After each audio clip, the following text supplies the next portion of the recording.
Welcome back. This morning, we're shining a spotlight on the Connecticut man allegedly held captive by his own stepmother for 20 years. This as he makes his first comments on what he says happened to him.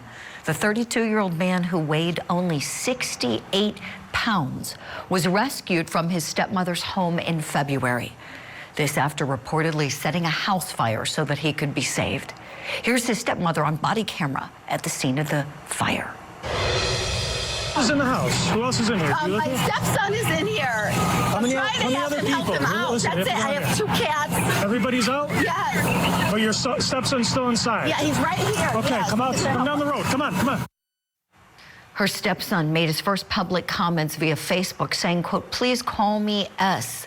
This is not the name given to me by my parents when I was born, but I will use that name as I reclaim control over my life and my future." The stepmom, defendant Kimberly Sullivan, is charged with assault, kidnapping, unlawful restraint, cruelty to persons, and reckless endangerment. She's pleaded not guilty to those crimes. S is also said to be doing much better and is stronger since his rescue. Let's talk about this. I have still with me Chief Chris Anderson. I want to welcome in now former prosecuting attorney, professor, and author Wendy Murphy. Wendy, let me begin to you. You and the chief are both tremendous advocates for victims. When you hear about the state this man was in, and now he's trying to regain control, I don't even think we can begin to fathom what that looks like. Would you kind of take us behind the scenes and what may be going on in this young man's life? Sure. I mean, who knows the details? I think we will all be disgusted and shocked when those come out. But what strikes me is how incredibly strong he sounds. That is a young man with fortitude and resilience, and good for him. A lot of children would not have survived with the capacity to make some of the statements he's made. So cheers to him. Really, really unusual in my experience that someone who's been abused for so long from such a young age has the ability to communicate so in such a, I don't know, hopeful way. Maybe that's the wrong word. But what it reminds me of, and I think for those of us who remember the book, A Child Called It, there is something disturbing about the fact that a child can disappear at age 11 from the public school system after multiple reports to Child Protective Services were made. And in fact, that's why the child was removed from the public school system, was to stop school officials from trying to protect this poor child. He disappears. Perhaps they, filed some kind of homeschooling desire, these horrendous parents. But he just disappears and no one's on the lookout. I mean, that is really the scariest thing for me when it comes to homeschooling, that we lose the ability to use government resources like protective services agencies to, just inject themselves into the children's lives when necessary to protect them from parents like this. Right. It's just so disturbing to me that this still happens today when we know damn well that a child in danger behind closed doors is a child that we really have a hard time protecting. This is a perfect example. It sure is. Wendy, thank you for that point. Chief Anderson, I would love your thoughts on the point Wendy just raised about how does this happen? Aren't there red flags with people who should be wondering, where's the little boy?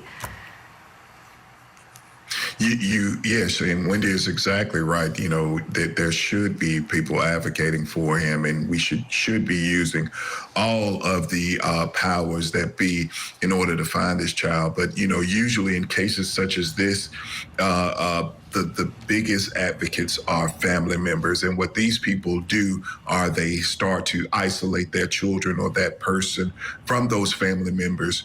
And after a while, they just they work to make this person disappear. Now, so that happens in most of the cases that I've investigated where you've had a child that was taken away from their loved ones. I remember specifically a case where an older lady had been kidnapped by her son. Actually, he was holding her hostage, and when we found her, she was probably the same weight as this young man was when he was found, and she had been missing for years. But there were people that were still out advocating for him, and that's the whole key behind it. You have to keep advocating for this missing person. You have to keep talking to law enforcement. No matter how many doors close, there's always one that will be open for you. And keep that mindset and that fortitude as you are looking for this person, because his or her life literally depends on your advocating. Oh, Chief, I love that. Preach. You're giving everybody hope, everybody who's watching this program. And hopefully there aren't that many people who've got a missing loved one, but we know there are cases. We have you both on to talk about them frequently where everyone's just holding out hope. And as you said, keep up the advocacy. Let's go back to S for a moment. Now, I have another quote I want to share with you both from him. He's even older than I realized. So he's clearing up how old he was when this started. So he's saying he's the survivor of more than 20 years of captivity and domestic abuse, held prisoner in his own home from the time he was taken out of the 4th grade at age 11 until 2 months ago. He's 31 now. He admits, I purposely set the fire that helped set me free. Gosh, Wendy, thank goodness he did, right? I mean, I think it's kind of genius. What do you think? Yeah, I mean, wow. Where did he get the idea? How smart was he? How incredible that he had the strategic capacity intellectually, despite what he went through, to be so clever. And you have to be desperate. I mean, this is where the will to live comes from inside of all of us. And if you get to that point where burning a house down is the only thing you can do to help people find you, then bully for you, do it. I hope the word gets out to other abused kids. I have concerns about saying that because obviously anyone who's isolated also isn't going to hear about these sorts of stories, so they're getting the message that these are things you might be able to do.